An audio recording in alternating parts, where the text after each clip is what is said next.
All right, everybody, we're back with part 2.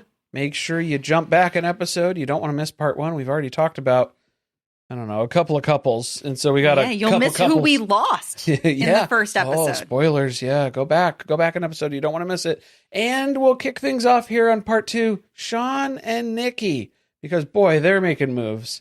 They're making strides. I feel like I'm being gaslit watching them. I think that's the point. This is a social experiment. This part of it. Like, we are the experiment. I don't know. Did you know that Sean has launched another book? I think it's launch a book? It's a soft launch. I don't think he's written it yet. I don't know. It was like a whole AI creation that he posted. He posted that on Instagram, and then a couple days later, he posted an entire apology about the last episode where he was pressuring Nikki into pleasuring him because that's a wife's duty. Right. And the gaslighting. Yes, he apologized for the gaslighting as well. Clearly, that was the main issue there. But I can't help but feel like maybe he apologized because it's not going to help him sell books if people believe that that's the way he acts in a relationship. Well, especially when you're trying to write books about relationships. And yes. It's like, well, maybe not the person to be taking relationship advice from. I think it's called Frames of Love. So remember last episodes, they were talking about frameworks and how much he loves frameworks. Uh-huh. So that's what it is. I thought it was a joke, but I think it's real. And I'm wondering if he cut a deal with Nikki and she's getting part of the book money because I don't understand what is happening here. How deep does this go? I'm like, is that the motivation?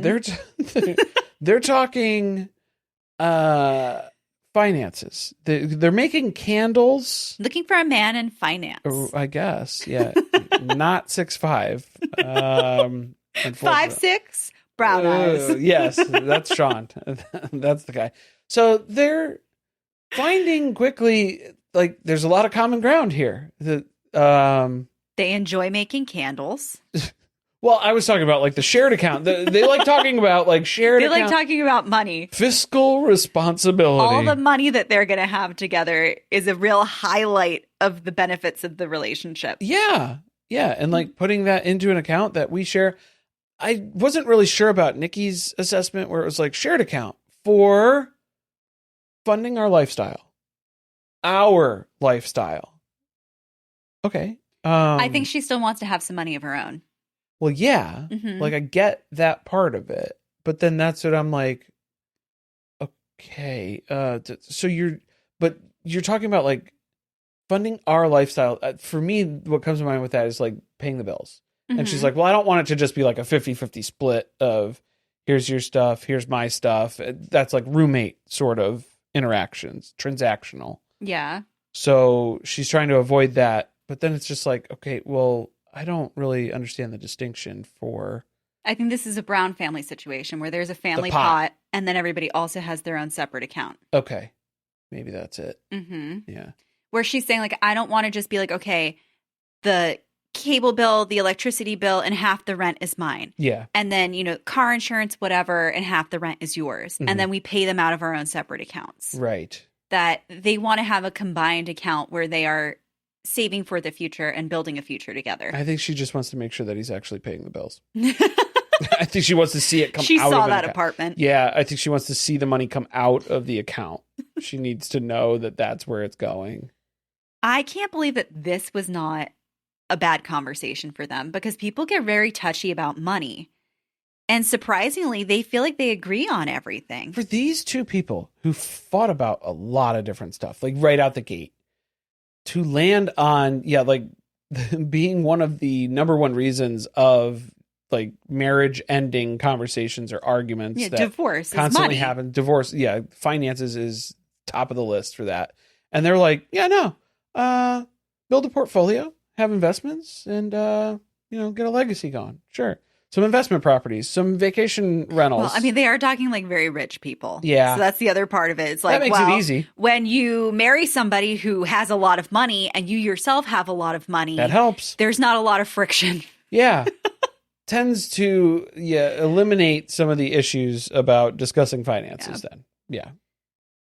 Then we have group therapy. Yeah. And everyone again is puzzled. They are confused. They don't believe it.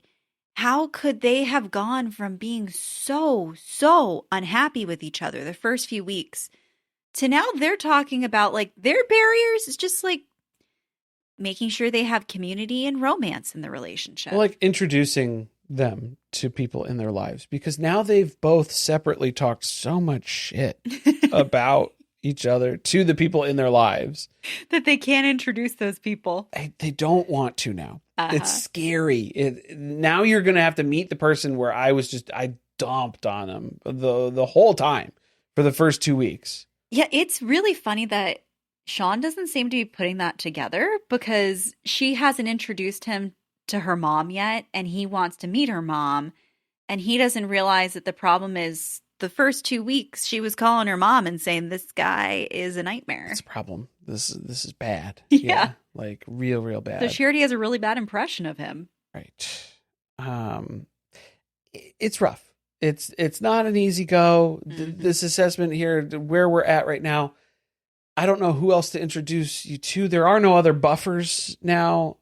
I mean, they've both talked about like their friend groups. I don't think we've seen them going out. They went out with Mecca and Belle one time. I don't know if they have too many people who want to be on television. Maybe that's it. Yeah. That'd probably be a big part of it. We really haven't met anybody from either of their lives. It's just been the two of them fighting with each other the whole time. This feels like a producer plant couple.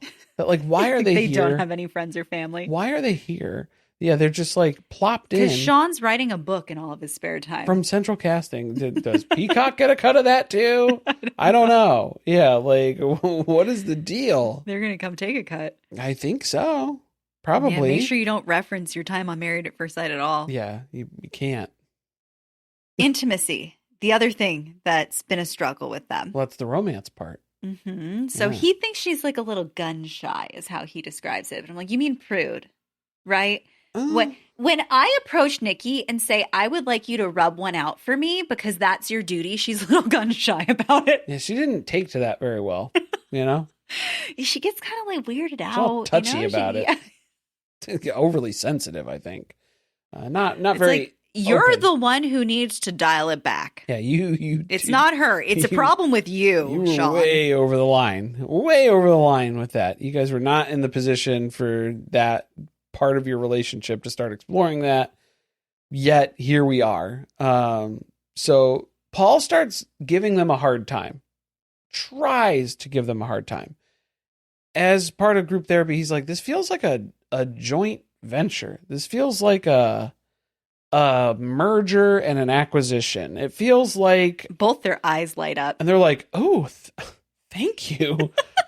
Nobody's ever discussed our union in such a way that's been so appealing to us. And he's like, that's not a compliment. Paul's trying to like wake them up to the fact that you guys are so heady about this that there's no like, it doesn't sound like a relationship when you talk about it. It's a business agreement. This is business. And they're like, exactly. Yes, that's how we'd like to keep it. That's how we've structured it. And that's how we need to keep this. That's what's going on. Yes. Yeah. When they were talking about intimacy, the weird thing that Sean says is like he's bringing up different things that they could do within the weeks that they have left that would progress their intimacy together. He mapped it out though. Like that's the problem is he was like marking stuff on the calendar of like, oh, and this day we'll hold hands. And then this day we'll take a bubble bath. And this day we'll do that. And it was like, what? You've mapped out when we're going to bathe? He has a lot of fantasies. He's putting them all on the calendar. A lot of stuff. He's like, I have a lot of things that I need to check off the list before decision day. The bath really weirded people out. Particularly, was it Adam who was harping on that? Mecca. Mecca had talked about that. Mecca? Yeah. I was like... Adam might have too. I think Adam might have said something, but Adam and Marissa have a date in a hot tub. Right, yeah. That's a boat. Yeah. I'm like, that's kind of a floating bathtub. Yeah, that's like a tub. Yeah, it's a hot tub.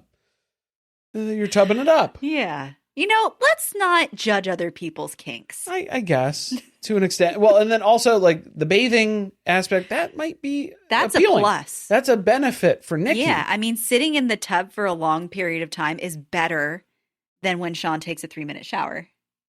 Okay, I've reconsidered my position on this already because now I've just imagined. With him. What do you think the bathwater would look like after 3 minutes? Maybe let him soak first. Nope. I think you're gonna have to hose him off first. You'll empty the tub. You'll have to shower. Bleach it. He'll have to shower first. Hose him off. Give him a good once over. Yeah. Then you can do the tub. Mm-hmm. But then, even then, it's like you got to have enough bubbles where you can't see the water. Well, it's like 90 Day Fiance, where Annabelle keeps washing down Shay, and people are like, it's so weird that she bathes him. I'm like, maybe there's a reason why that's beneficial. Right. Yeah. It's for her own safety at this point, is what it's really going on. After they have therapy, they're talking about having Sean meet Nikki's mom. Well, because they realized it didn't sound good in therapy when you're being asked, why haven't you introduced your spouse to your mom? And they're like, you know what? That is weird. That is now weird. That you bring it up. Well, I'm not like against it, though. Even though we haven't done it in the last 6 weeks, I'm like not against doing that. We could plan to do that this week. That's something we could do. I noticed we never saw it happen. Yeah. We'll put it on the calendar. Maybe squeeze it in between tub time. Tubby time and holding hands. We'll fit in a call from Mama. Also, he keeps trying to reassure her, your mom is going to love me. I don't think so, dude. It's like, not after the shit that she's heard. Yeah. Not and also, no. Nikki didn't even love you when she first met you. No. You're a slow burn or an acquired taste, depending on how you want to read that. Yeah. The wine and chocolate date also goes really well. This looked cool. I want to go here. Yeah. What was this place? I don't know. It was new, apparently. Yeah. It was some new restaurant or like I want to check it out. A new place that serves wine and chocolate, which are both her interests. Yes. So it was something that she wanted to do. Until he starts gargling his wine. Then she's like, what are you doing? Maybe don't do that. When he was like, I'm sorry, I was taught this by a sommelier. Oh. This is how you properly taste wine. This is how I learned how to taste wine. You novice. He's so annoying with stuff like that. Yeah.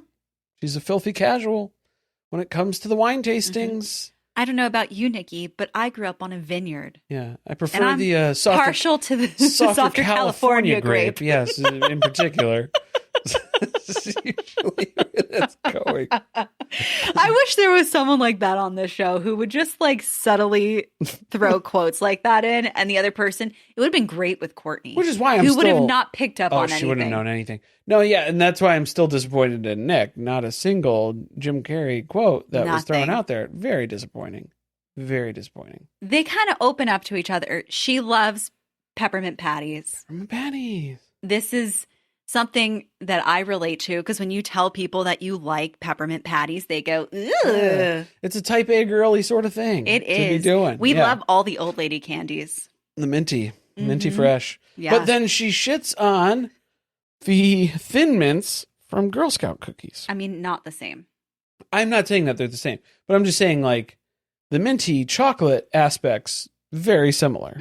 She's particular. She just likes the Thin Mint. Right. So maybe in the freezer for 5 minutes. That was tough to catch up on. Yeah, that was tough to dial in, get a read. That's a little tricky. Then he tells a story about how he stole candy from the candy store when he was growing up. Yeah. And how his mom handled that was no go in their house. Right. And you'll know when you meet her. Yeah, you'll get how she's very no nonsense like that. That bonds them so much that they lady and tramp a piece of chocolate. He stabbed it into her lip at one point. I thought she was going to get injured here, so I'm just glad everybody made it out okay. Everybody's all right after this, because this was a dangerous sort of maneuver that was attempting to be had here. I didn't like it. Not a fan. No. Not into that. But they must have got all horned up. Yeah. Prepare yourself for more night vision camera footage of Nikki and Sean, particularly Sean. A lot more of Sean than we wanted to see. Oh, yeah. I mean, there was the peach cam on the last set of episodes from Nikki straddling Sean in the living room. Eggplant cam. And now, eggplant emojis. Sean is hanging dong and just traipsing in an open robe. Open robe, right out of the bedroom. And then he closes the robe. Once he gets to the kitchen, luckily, to get a drink. You don't need to be worried, though, because he's activities. not doing that to try to solicit a sexual favor from Nikki. He's already received It's one. already happened. Yeah. We don't know what it is. They don't go into great detail here. No, they had an encounter. I think a physical encounter, luckily. Not a spiritual one, not an emotional one. I pictured the pilot episode of Breaking Bad, the unamused birthday hand job that was delivered. That was what came to mind for me.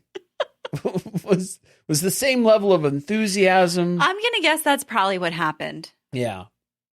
I thought it was because that's what he was asking for last week. I thought it was a hand jibber. It was just like helping and assist. He was very pleased. Oh, he was. He walked into the kitchen. Cloud 9. He was so pleased. The best part of the whole thing is they start playing like a music track over this, and you just hear anything can happen. And it's like, is this the inspiring story of this season? Is that you can go from being Nikki and Sean week 1 to getting a hand jibber in the bedroom? Yeah, I think so. Well, between that and then also this was just a way that Nikki could say, if there were any concerns about sexual compatibility, you can kiss those goodbye because, obviously we're sexually compatible. Did something did Nikki receive something? Oh, I don't know. Yeah. Maybe it was a mutual masturbation session. Maybe. She definitely wasn't going to say those words. I feel like she'd pull out the largest vibrator that you've ever seen in your entire life. And she's like, this is what I use. Still plugs into the wall. No, it's a gas start. You got to pull start on that. You need a lot sucker. of power to start that baby up. Yeah, it's like a line trimmer. So it's like, I think it was a way for her to be like, look at us. There's other couples that people are rooting for and stuff that don't have sexual chemistry or haven't explored this, but clearly we have. And check that off the list too, because we're all good there, doing real good. I'm starting to get worried that when they get to decision day, it's possible they may say yes. I'm starting to dread that now. Yeah. I think that they might, and then they'll have some big, horrible, catastrophic fight, and it'll be over. Here's the prediction, all right, for them, is they will say yes on decision day. They will be ecstatic. This will be the best time of their life. And then, yes, immediately when we get to the reunion. They want the comeback story. Yeah. And then they'll be so proud of that. And then when they get to the reunion, they'll be like, oh, no. Yeah, we immediately had a fight a week later. Because once the experts are no longer involved in their relationship, it's going to fall apart. Oh, I think once there's no longer witnesses. Witnesses. They would have to be experts. Witnesses, cameras, experts, and other couples to compare to. Yeah. Lost interest. Yep. They're going to drop off. Group dinner.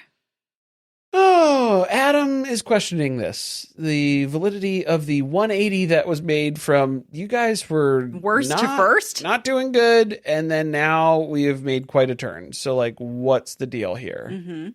Yeah, this is weird because Adam started at group therapy, right? And then Michelle piled on. I think so. And then this happens here again. Yeah. So then Michelle's like, yeah, to be honest, I don't see a connection between you because Adam's pointing out they're not even sitting that close to each other. And they're like, look under the table. There's a giant partition between the two of us that's obstructing us from being able to sit any closer. Well, if you really did love each other, then no obstructions would be able to keep you apart. The production's like, I'm sorry, that was a request that you guys had. And the seats are permanent. We're accommodating. We're accommodating you guys. This is all your stuff. We built the table that way just to keep you guys further apart, you know? Yes, pretty much. And then Nikki talks about how they have been intimate. And she's not going to share the details of it. That's not your business, but it's growing. It's growing. It's growing. Do you think it was bigger than she thought? Do you think that was why she was like, oh thank God. You think he's a short king with a tripod? He's a kickstand. Yeah. I think she was like, that was her main worry. Uh-huh. And then it was like, oh, okay. Relief of, at least we're not going to have to deal with that. I don't know what's happening between them. Okay. Again, I keep saying that because I feel like I've thrown a lot of theories out. And I seem to be disproved time after time. Okay. No, that's fine. Then Mecca feels the need to say something. Mecca steps in it again. Stop going to the group dinners. Stop. Yeah, just stay home. You guys did okay at group therapy, but oh no, the group dinners, this is bad. Because he's trying to make a point, because Nikki's talking about how they were intimate, but she has been struggling with not really being attracted to Sean, but they're still trying to grow in that area. Right. And he's like, well, don't feel bad. I wasn't attracted to Belle at first. And Belle's like, you weren't attracted to me? Well, Belle's like, can you stop saying that? Well, first of all. Because now we've moved this from, who do you think's more attracted to the other? To now, I wasn't attracted to you. At first. Not the story's getting worse. The more you talk about it. The more information that Mecca goes with, like, to provide here, he's making things worse. Mm-hmm. It's only getting worse. So we'll come back to them because we're saving them for last, because it seems like there's a lot of Mecca and Belle Jolie for the next set of episodes. So we'll kind of tap into that a little bit more. But we're going to take a quick commercial break and we'll be back with Adam and Marissa.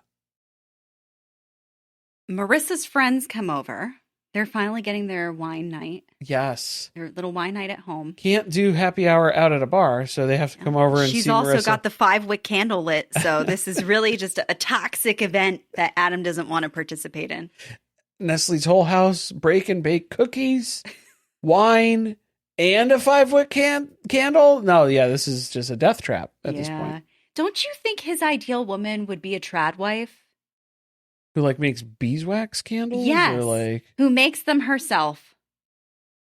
But then he wants to live out on a farm. He needs a wife who... She wouldn't have time for pickleball. Lives on the prairie. It's true. That would be a problem. That's no good. She's got to wake up extra early so she can get all of her household chores done. She can make granola from scratch. Then she could play pickleball for 4 to 5 hours.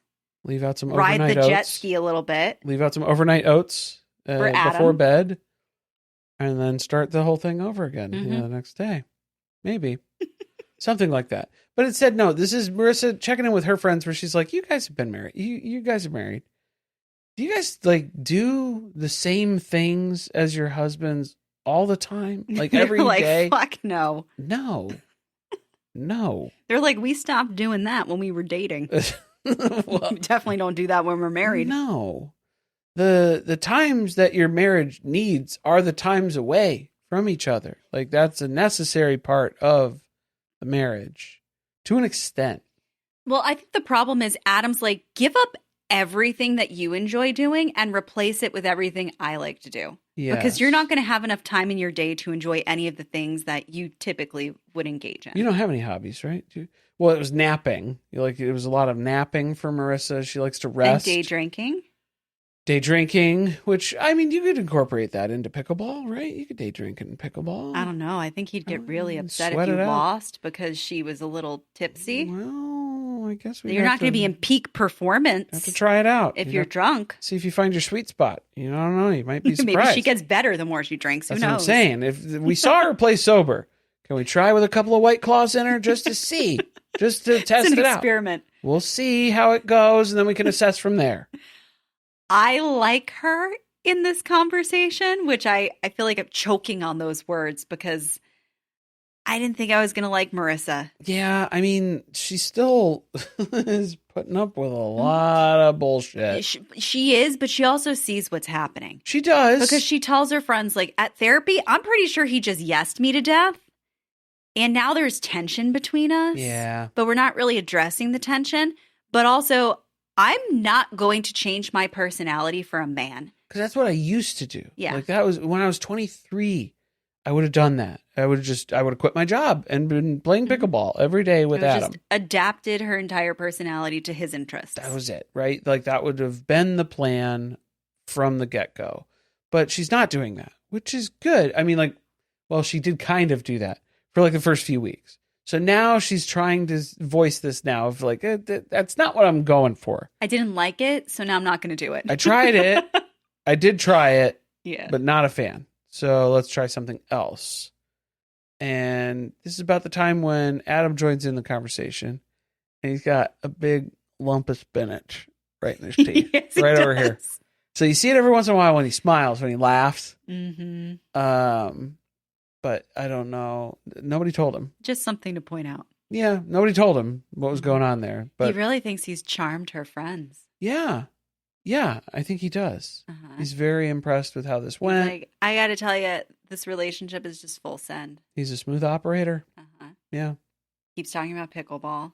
Mm-hmm. And they're like, we already know all about the pickleball. jet skis, the pickleball. I think we got a good read. Yeah, he was taken aback by the fact that she had talked to them about how she really hated their pickleball day. That was so great for him. Yeah, it was a really good day for me, right? Yeah, that's something that he's still reeling from therapy. He keeps bringing that up.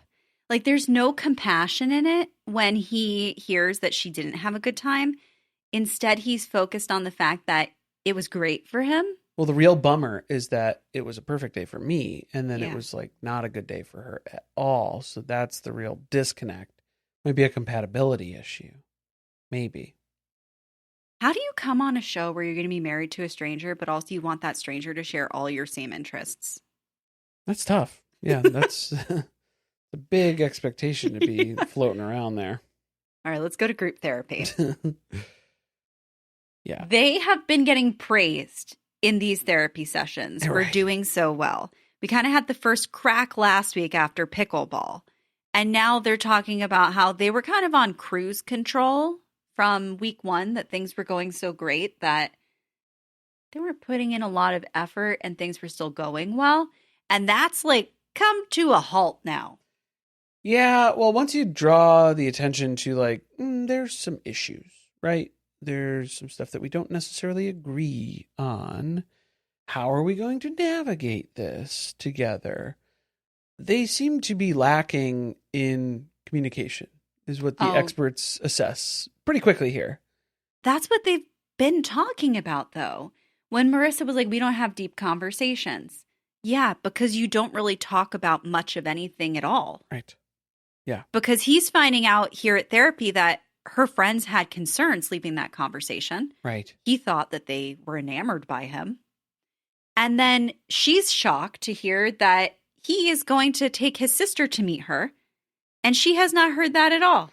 And also there was another one too that they pointed out where it was like the kind of like the sense of urgency around decision day, where Marissa's like, oof, we got a lot of stuff that we got to kind of figure out. And Adam's like, yeah, we're taking it day by day. It's pretty chill. We're just vibing. And it's like, okay, no, because that's fundamentally different approaches on how you're looking at decision day. So you guys are not on the same page when it comes to pretty much anything.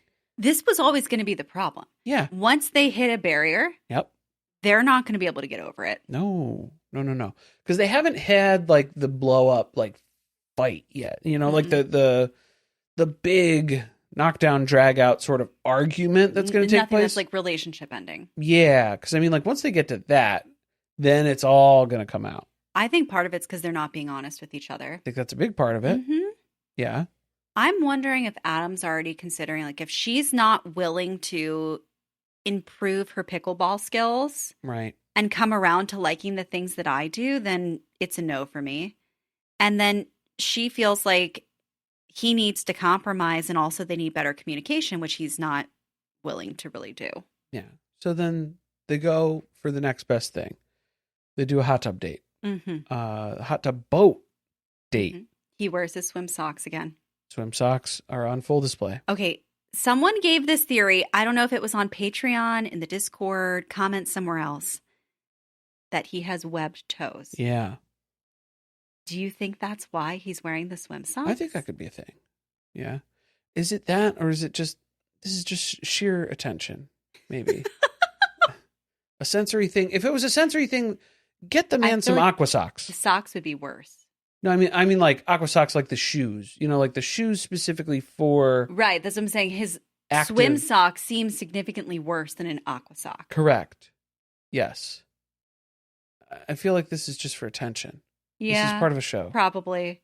The show. Well, he has less to wear to distract from because he's just wearing swim shorts. So instead he's like, I need the socks. Right. I need something else crazy to finish this outfit off. Plus, it'll get people talking. We're talking about it. Mm-hmm. It's working. Yeah. That's what's happening. It's working, unfortunately. Mm-hmm. Okay, so they're floating around, and it looks like this would be enjoyable until he starts doing push-ups on the boat. Well, first he shotgunned a seltzer water, which I don't know how he was able to do that. He opened it with his teeth. I thought it was a beer at first. I was like, what? No, he's not. Of course it's not. No, just a He'd have Marissa taste it first. Right, yeah. She did not do a sample of this one. Again, maybe to help with the pickleball training. I'm just saying. Try it with a White Claw. Give it a shot, See what it's like. He can crack it open with his teeth the way that he did with the seltzer water. That made me nervous, too. I was going to chip a tooth. For someone who is so worried about so many other things, and like you're going to risk breaking one of your teeth on the side of a seltzer water. I guess that's worth it. Yeah. To shotgun it and to really put Marissa in her place for these purposes here, I suppose. But the push-ups over the boat or like over the pool in the boat, the hot tub. And then he's yelling at her that she's not going far enough down in her push-up. Yeah. The form is off. Her form's off. None of those count.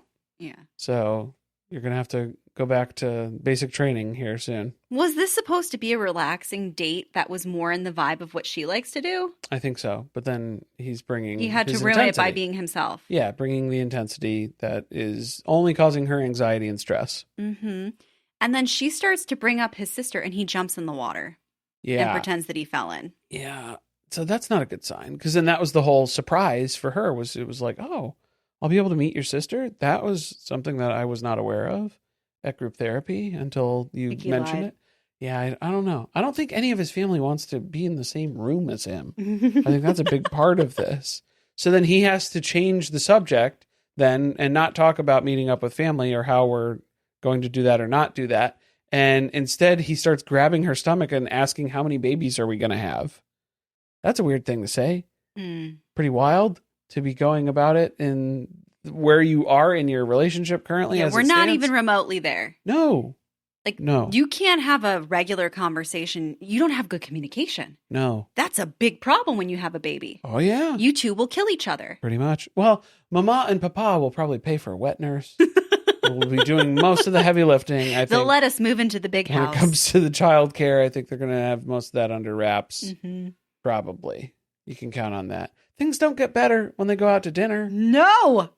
This is an Adam-heavy set of episodes. It gets worse. And the more we see of him, the more obvious it is why maybe women think he's attractive initially. And then you get to know him and you just get the ick. You know what the problem was? Yeah, it was with Nick and Courtney being gone, they had to fill the time. Who better to do that than Adam? Because, yeah, there's plenty of things to absolutely despise as you see this playing out. We also caught some flack over this past week for referring to Felipe as dark and handsome. Tall, dark, and handsome. Tall, dark, and handsome. That was from the lips of Tori. Tori's lips, which, I mean... maybe she... The Botox beauty herself. Yeah. So, like... that's what it sounded like from that was her description. From her lips. Yeah, that was what we were able to gather. So that was not our assessment, because then what we decided is that Felipe is probably a 4 at best, but with his charisma, when you first meet him, he's probably around like a 7.5, maybe an 8. It's not the charisma. I think he gets up. It's there. Also the free drinks that he's gives the life you at his of the parents' restaurant. That helps. Yeah, that's part of the charisma. So then that adds to the number for him. But then once you get to know him, then you realize he's a 4. And then once you really get to know him, his personality and stuff, he's down to 2 and a 1. Oh, maybe. Yeah, I was going to say even. He's way down there. Way down there. They're at dinner, Marissa and Adam, and Marissa's talking about. Kind of feels like we're past the honeymoon phase now. I feel like it. Do you feel like? I feel like it. I don't feel like we're honeymooning anymore. He doesn't know what she's talking about. He's like, "What do you mean? Like you felt like That's it great. Was just we were only having a good time because it was a phase that wasn't going to last. Yeah. Yeah. I was pretending like everything was fine. Yeah. Yeah. And now I can't do that anymore. I'm not going to do that anymore. So that's over. Yeah. This is a new day. All done. As Marissa is talking to Adam, he is holding what remains of his T-bone steak. Just the bone. Just the bone. With his bare hands. Well, there's some meat. There's still some meat on that bone. There is, because he is chewing it off with his teeth as she's talking to him. Take that home, throw that in a pot, baby. You got a stew going. You still got meat on that bone. You can see it in this woman's face. She has the ick from him.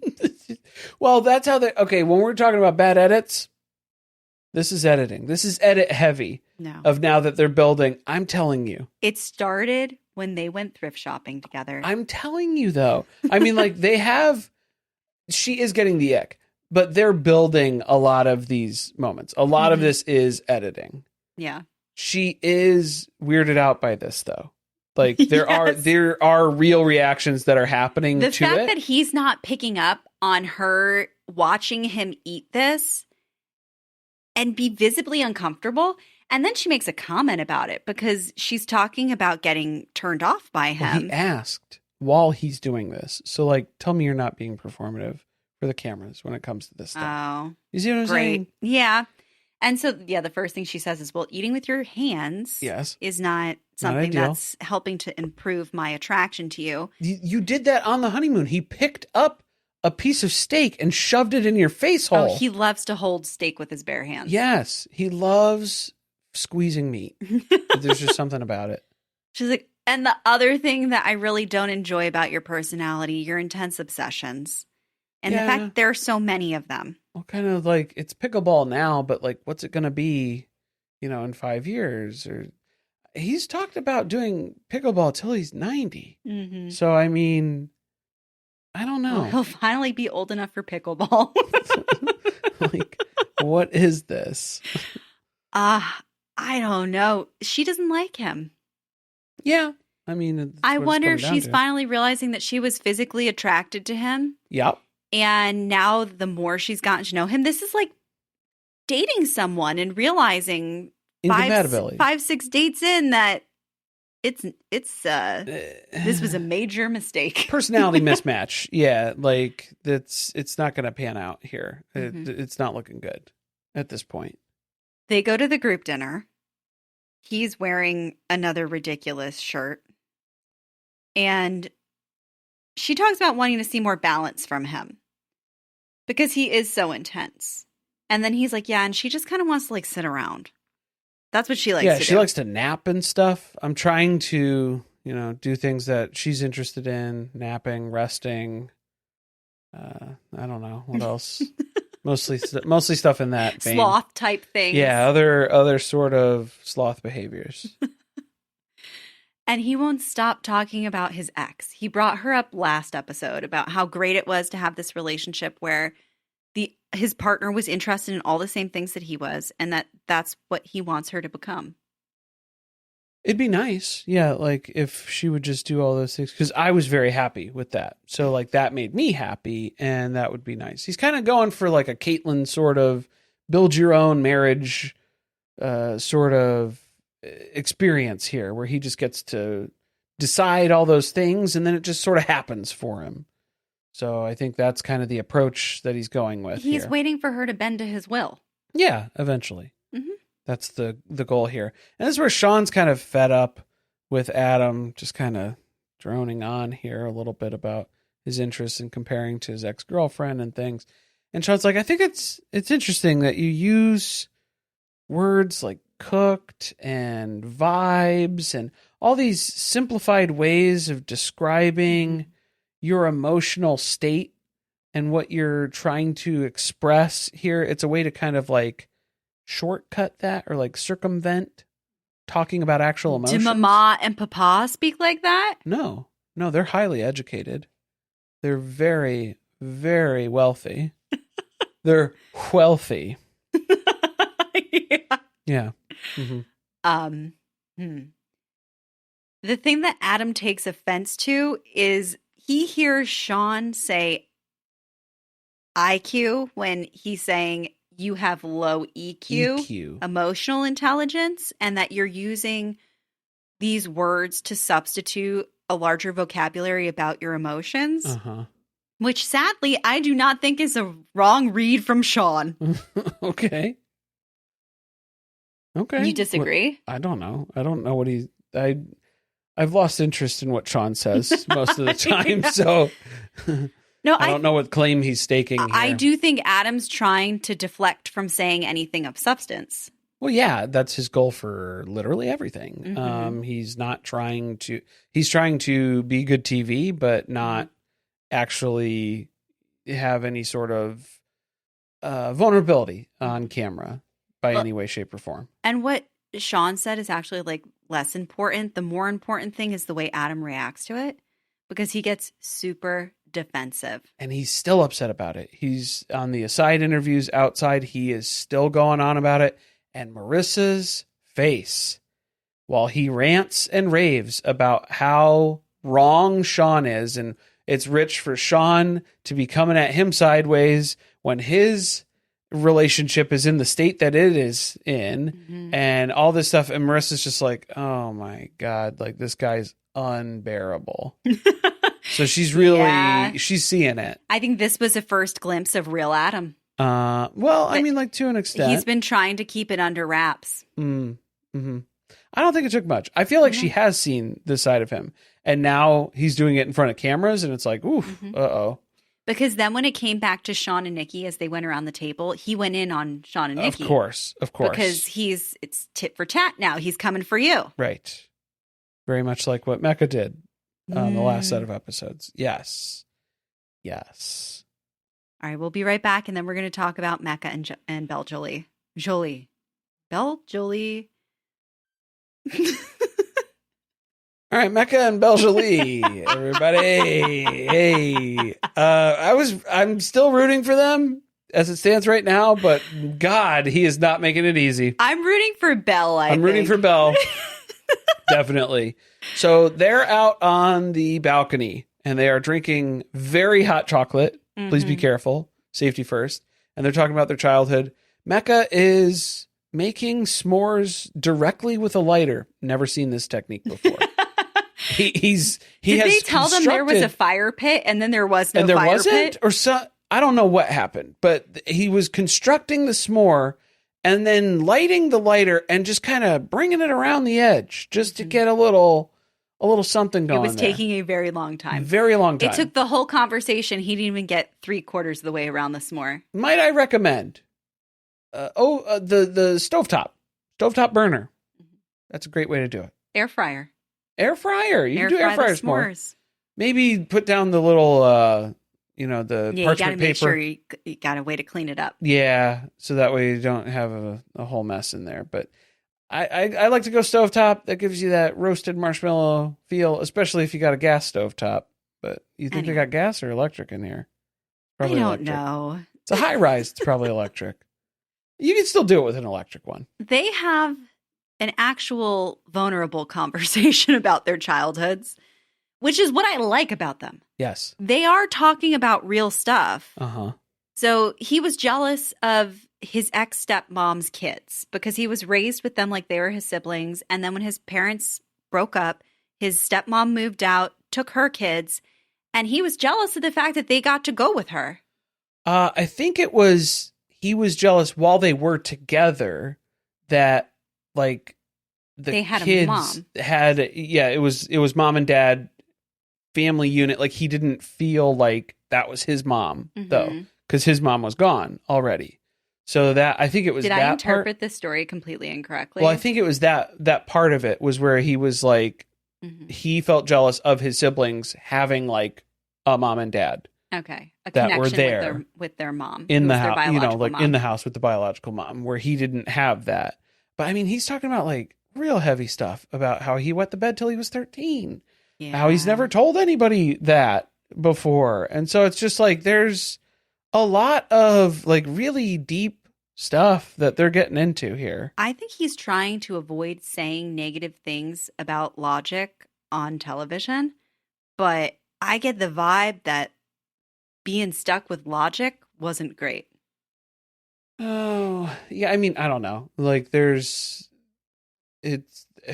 I don't know what, he's not divulging a lot. So, No, like that, yeah, yeah. Or at least I on have no camera, he's not idea. divulging the whole story. But I mean, Belle's talking about her upbringing, about being beyond poor, as she defined it, where it was, you'd have toothpaste for a meal. And he was like, what? Like, not even comprehending what that was about. I think that kind of blew his mind. Yeah. Because I think when he's been in a relationship before, he's used to being the person who has like had to be resilient through a lot of things that other people have never experienced. Mm-hmm. And this is something that he can't compare his experience to. Yeah, or like, but I think that there is like a connection point there for them. That so even though they've both been through it just in different ways. Yeah, it's not the same, but it's a similar experience that you can difficult childhoods. You can empathize with in that way. So like that's the interesting part here. He was still kind of leaning into that whole, I was, problem child. I was always getting into trouble. Trouble was always finding me. I was in trouble. So like still kind of internalizing that sort of like not in a good way, where I think that was something that he was still dealing with at this point, is like that mental view of himself of being in trouble. He needs a lot of therapy. Yeah. The important thing that comes out of this conversation is she's talking about birthdays and how even though they really didn't have any money, to the point that her mom like wouldn't have anything to eat to make sure her kids ate, they still celebrated birthdays. Yeah, birthdays were big. Her birthday is coming up this week. So he hears that and is like, okay, I got to go all out. Birthday's big. Yeah, I got to do something here. So she comes home for her birthday surprise. He has a bunch of candles lit all throughout the apartment. Many that the smoke alarm starts going off. You got to open the windows if you're going to light that many candles, I think. Is probably part of it. Didn't help. Wasn't great. So the experience is quickly becoming comedic for different reasons. He's kind of panicked, running around a little bit here. And then he's pointing out the gift bag that's on the counter, which is mostly full of just... It's a decoy gift. It's a decoy gift. It's mostly full of her snacks that she likes: Cheetos, Doritos, a lot of cheese-based powdery. All the Eos. Yeah, a lot of O's. and then he goes over to the sofa and pulls out the real gift, which is a little handbag that she's had her eye on, I suppose. She was very excited about this. Yeah, I think it was something that they must have gone shopping and she liked it. And he went back and got it. Yeah, that he knew about. And then there was also, it looked like perfume. Something else expensive. Something else in there that was thoughtful. Stuff that let Belle know he's listening. He's heard her through all these different things that she's talked about, that she likes, that she's excited about. And she really appreciated the gesture of everything that went into this birthday extravaganza for her. Mm-hmm. She's very, very touched by the fact that he did this for her. Yes. And it's obvious that both of them are starting to feel feelings of love towards each other, but neither of them want to express it. Okay, so I think Belle is like, I already... Like, she's pulled back now. Oh, she's absolutely not going to say it first. She's not going to say it first. And I think he's waiting for her to say it first. And it's like, no, dude, you blew that. Like, you're going to need to be the one who says it first. Yeah, ever since the whole attraction with the attraction stuff. So that ship has sailed. And now it's on you. You need to make sure that this happens. But they're creeping up on Love Boulevard. They're in the neighborhood. They're on Friendship Avenue. Maybe they'll take some detours down some other side streets. Who knows? We'll have to see.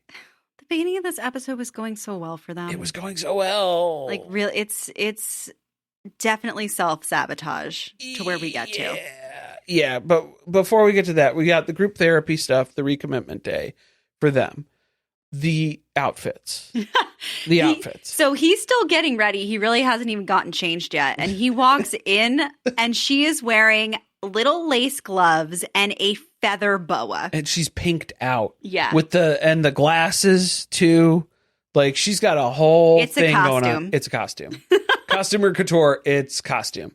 And I loved it though, because you can tell that they've decided that United Front Yeah. We're going in there wearing our performative outfits. I'm not taking this seriously. Yeah. Like group therapy stuff, they're just trying to start some shit. They're trying to rile us up. So we'll just we won't take it as seriously. Mm-hmm. I think. Well, if Adam gets to wear whatever he wants to wear, why can't they wear whatever they want to wear? Right. So they're drumming it up here a little bit. I mean, Mecca's got his Mecca bling chain on with the whole thing, all the diamonds, and everything's very over the top. Mm-hmm. So they didn't observe the rule of removing one piece of jewelry before they leave the house. No. I think they added a couple more. And so Dr. Lisa's drawing the comparison where Mecca's like Felipe, where he's got the perfect woman in front of him. And there's just something disconnecting. There's something not there. Being compared to Felipe is the kiss of death. That should be your red flag, sir, that you need to be trying to do. Belle should be hearing that. Well, yeah, and you need to be doing something else. Whatever you're doing right now is on par with Felipe. Don't do that anymore. Mm-hmm. Please stop. Stop doing that. She does express during this session that she is tired of initiating in relationships. So hopefully he is hearing that and realizing she is not going to be the one to say I love you first. Right. I think because that was basically her telling you that right there. The main point of the discussion that should be abundantly clear to you now. And Paul's trying to point out, well, if you don't say what you're actually feeling, then you're going to start building resentment. And I mean, I've heard that as for negative feelings, but I haven't heard that for positive feelings. So if you're feeling love, but you're not saying that you love someone, does that still build resentment? I mean, maybe it's that if you think your partner does love you, but isn't expressing it, that's where the resentment comes from. Okay, maybe. I don't know. I think that the experts do believe that Belle is experiencing negative emotions and she's not expressing them. Oh, okay. Mm-hmm. Maybe that's it. I don't know that the way it was framed was in that way, but it's very obvious at the end of the episode that she's a little list of things that have been bothering her that she hasn't been expressing. A lot to deal with, a lot to go with here, because then that's their main goal. They're trying to get Mecca to choose Belle. They keep saying that, but they just said too that they decided the other day that if it were decision day, they would both say yes.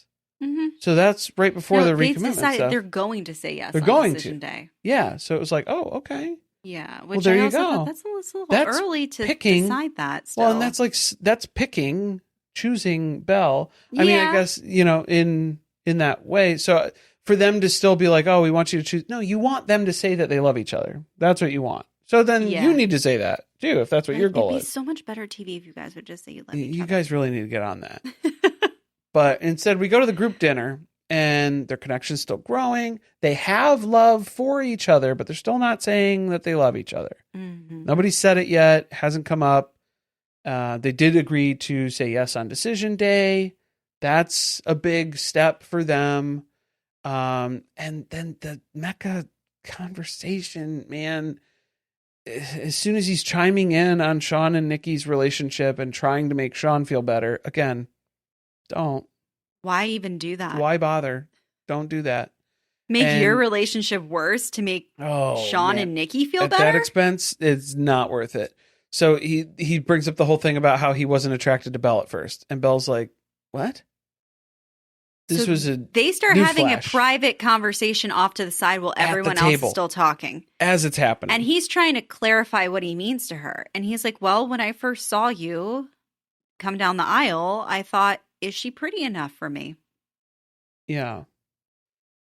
She's pretty, but is she pretty enough? Is she? So then that combats everything. That combats everything that you told her on the wedding day. So now she's going to start questioning everything else that's been said. This is just terrible. Who are you to be is she pretty enough for me? This also doesn't add up because he was so self-conscious that day. Yes. He kept questioning whether or not she was attracted to him. And it seemed like he was genuinely shook by the fact that he was into her. Yes. And that he was worried that she wasn't going to feel that way about him. I think he has to squash this down because it was like it's his insecurity that now he has to throw onto her. So it's just like, oh no, dude. Like he's going about it the whole wrong way. Where now it's going to get to the point where she's going to be done with it. It's something that you're going to come back to again and again because it's just like, okay, well now we're talking about the insecurities that you had on the wedding day, but you're making that my problem. Mm-hmm. So that's not good. Well, even if you felt that way, some things are inside thoughts and you don't share them with other people because that's not how you feel now. Right. So why bring it up and make her feel bad? Yeah. Well, because then again, you're undermining everything that you've established so far. You're making her question everything that's happened since then because that was literally the moment that she met you. So has everything been a lie? Is everything up for debate and up for question now? You were telling me that you felt a certain way that was completely different than what you're saying now of what your experience was. So what do I trust? Do you think that Mecca is self-sabotaging? Yes, 100%. I think that this is his way of he's getting too close to love. They're getting like very, very, very close to that. And that is terrifying. I think he's already there. This is his last ditch. I think, yeah, like this is his last ditch effort to like, I need to scare her off. I need to run her off to then fulfill that self-fulfilling prophecy stuff of like, I'm unlovable. I'm not worthy of love. I don't deserve this. I don't deserve a girl as good as Belle. Any of these things that he's would be thinking or internalizing, whatever, he's trying to get out of this. Yeah. I think it is kind of a disservice that on this show, the therapy isn't actually like, I don't think meant to help them that much. Right. Yeah. It is kind of to stoke a fire or an argument. Instigate. Yeah. Instigate things or to try to resolve something that maybe should be a bigger issue and should be discussed more. Yeah. But things like that, it's like, why are you doing this? Right. And they said they don't know if they're going to see everybody again after this. It sounds like some couples may have therapy again. Like individual therapy. But not everybody will. They're not doing a group one. Yeah. Or maybe I think that was it. Like, because I think they're flipping around which sessions they're having or something. So it's like if you were with Paul, you're going to be with Dr. Lisa one more instead time. or something. Yeah. So it might be something like that. But yeah, it's just, this was not a good way to end this block of episodes. Going into the next set of episodes, 16, 17, and 18, it's going to be the couples retreat. And then I think they're building up to decision day.